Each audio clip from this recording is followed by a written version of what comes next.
Welcome to Baby Boomer Tales. My name is Jim. You can find us on Apple Podcasts, Spotify, YouTube, Twitter, and more. There's only 2 days until New Year's Eve, and then to infinity and beyond. Thanks, Buzz. Do you still do New Year's resolutions? I don't, but I have many goals for 2022.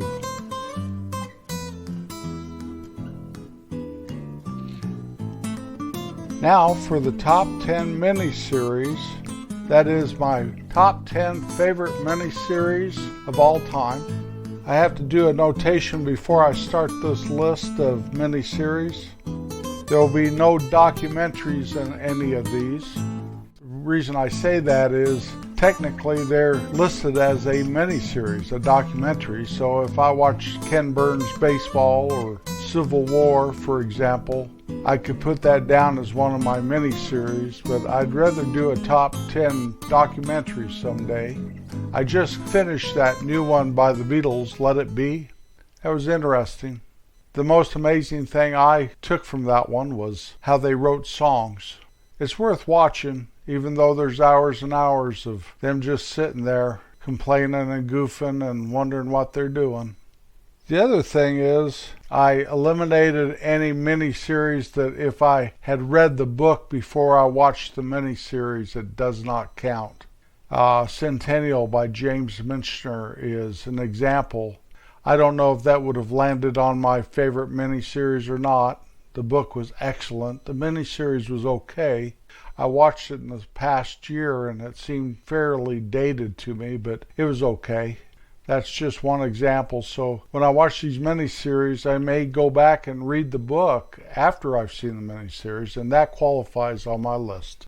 So let's get started with this. Number 10, Battlestar Galactica, 2003. It's in 2 parts, and it starred James Olmos and Mary McDonnell. Number 9, North and South, Book 1. 1985. There were 6 episodes, and there were several books in this long-running miniseries. They do book 1, and then later on they do book 2, etc. Book 1 was events leading up to the start of the Civil War. It starred Hal Holbrook as Abe Lincoln and Johnny Cash as John Brown. Number 8, The Winds of War, 1983. That was in 7 parts. It starred Robert Mitchum and Ally McGraw, and there again it was focused on the events that led up to World War II and our involvement as Americans. Number 7, The Hatfields and McCoys, 2012. It was in 3 parts, starring Bill Paxton and Kevin Costner. Remember the old legend of the Hatfields and McCoys, 2 feuding families back in the hills? It was kind of fascinating, and I did enjoy it. Number 6, Sybil, 1976. It was in 2 parts, and I really didn't realize it was classified a miniseries till as I was doing research on these. Starred Sally Field. She is an amazing actor. There's no doubt in my mind on that, and she did a terrific job on this. It had to be a hard part. Number 5, John Adams, 2008. It was in 7 parts, about the 2nd President of the United States, starring Paul Giamatti. Starting with number 4 and leading to number 1, on any given day, any one of these 4 could have been my number 1 choice. These 4 I loved very, very much, and I had to have the other 6 just so I have it at top 10. So the way it shook out today as I put it all together is number 4, Band of Brothers, 2001. It was in 10 parts. It is a Steven Spielberg miniseries. This is the first time I ever binge watched anything was this. I'd gotten the DVD set from my local library, and on a cold, snowy winter weekend, I sat in my basement all by myself and watched the whole thing. Amazing. I never even had heard of the Argonne Forest before this miniseries. And if I had heard of it, I wasn't paying any attention. This is an excellent, excellent piece of history that everybody should watch, in my opinion. Number 3, Roots, 1977. It was in 8 parts, starring LeVar Burton and Ben Vereen. It really had an all-star cast with so many familiar names and actors. This was probably the very first miniseries that I was aware that I was watching a miniseries. Civil came out a year before, but every night for a week and a day apparently, we sat around and watched Roots. Kunta Kinte. It was just amazing to me. It was heartbreaking and inspirational all at the same time. Number 2, and I would have to say on almost any day, this is maybe one of my favorite TV events ever, but it came in second on this list, Lonesome Dove. 1989, was in 4 parts, Robert Duvall and Tommy Lee Jones, Gus McCrae and Woodrow Call. Very best Western, if ever there was one made, it was this one. And my number 1 all-time favorite miniseries, without a doubt, something I could watch every year, literally, Anne of Green Gables, 1985, came in 2 parts, and there were a bunch of sequels that actually, if you put them all together, it would seem quite seamless. It starred Megan Follows and Richard Farnsworth. This touched my heart like nothing ever has. Maybe it's because my children were all female, my animals were female. I was the only male in my house for years and years and years, and perhaps I was indoctrinated into chick flicks, but I don't think so. I think this was done in a manner of excellence. Megan Follows was a world-class actress. She sold the part, and I will never forget it, and I'd like to watch it again. Apparently, I tried to find it to stream it, and I'm going to have to pay for it or rent it or something. I can't find it anywhere. My wife told me they have it, so you have to buy it. So whatever. I wouldn't mind owning it, actually. Long live the miniseries. As I did my research on this, I was amazed at how many new miniseries there are out there, and I hadn't heard of any of them. So these in the 70s and the 80s, the 90s were really quite exceptional.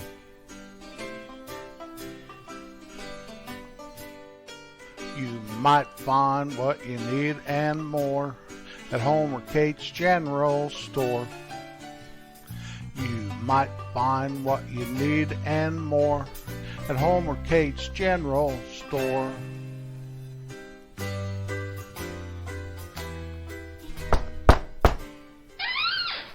Hi, guys.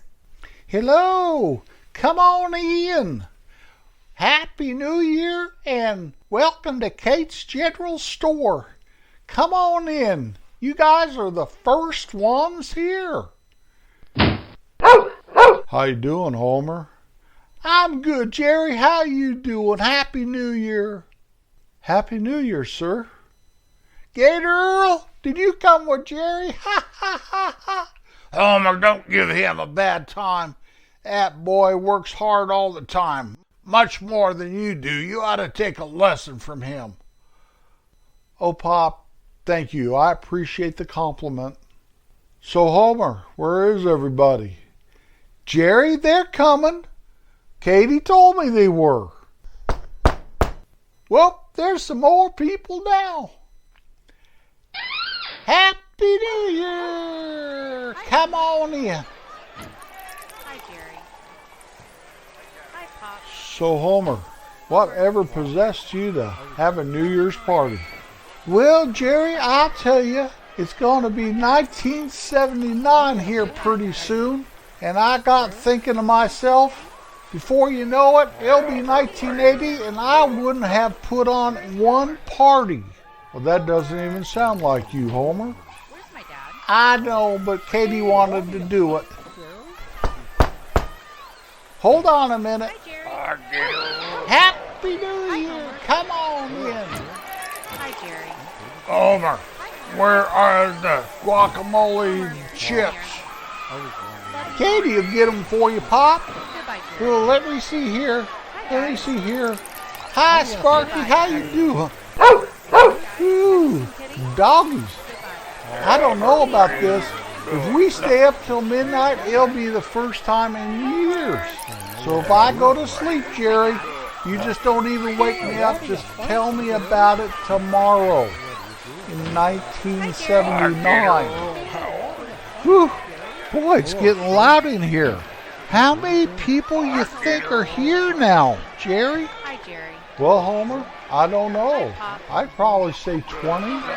I know the store's getting really full. Goodbye, Jerry. I better go get some more great knee high. Goodbye, guys. I'll help you, Homer. Ooh, it's quieter out here, Jerry. Yeah, Homer, it really is. It's kind of nice out here. This back room's nice and cool. So what are you going to do that's so special about 1979? Jerry, I got a plan. I've got two plans, actually, Jerry. Number one plan is I'm going to put a new sign up high, so you can see it coming that way and coming that way. And it's going to have lights on it. That's something new. And it's going to be kind of red with white letters. And it's going to say Kate's in littler letters that's handwritten, like, longhand. You know what I'm talking about, Jerry? I know what you mean. Cursive, they call it. Yeah, cursing. They're going to curse those letters, Jerry. And then General Store is going to be in big printing, like printing, not that cursing, printing. And it's going to sit up there and people will be able to see it from about maybe a long ways away. What's your second thing, Homer? Well, I think I invented something. What's that, Homer? I think I invented a new way when you pump your gas that you don't have to stand there and hold the pump. You can get tired.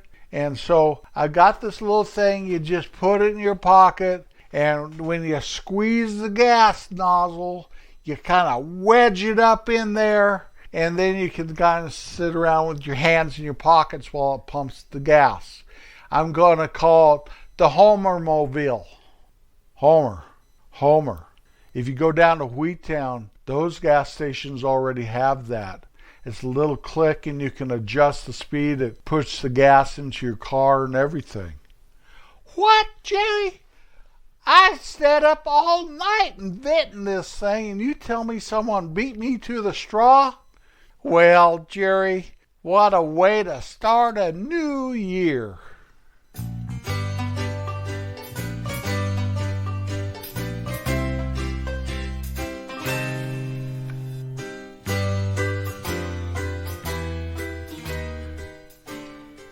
We had 52 episodes in 2021 that we published and put out there. And out of that, I picked my favorites, and I'm going to talk about them. Last year at this time, we had top 20 plus 2 honorable mentions because we combined 2019 and 2020 together because we didn't start until February of 2019. Well, this year, 2021, we only have the top 10. Plus 2 honorable mentions. Going through those, I could have probably had more, and want to remember these are my favorite, and they don't necessarily mean that they have to be your favorite or anything. Hopefully you'll listen to them if you hadn't heard them already. So let's get started with this. My 2 honorable mentions, second runner-up, is episode 114, The Drugstore. Talks about the Rexall drugstore in my little hometown. First honorable mention, episode 106, Heroes. One thing 2020 brought us, and 2021 it overlapped into, was everybody that was doing anything that was basically regular, like mailmen and people going to work and people helping each other, they were calling heroes. And I talked about all that because I did know one true hero in my life that I identified. Number 10, episode 148, The Things I Miss. Talked about all those things in life of the 20th century that really aren't around in the 21st century. Payphones is a good example of one. Number 9, episode 135, Robin. Talked about maybe my first brush with love. Never love a robin.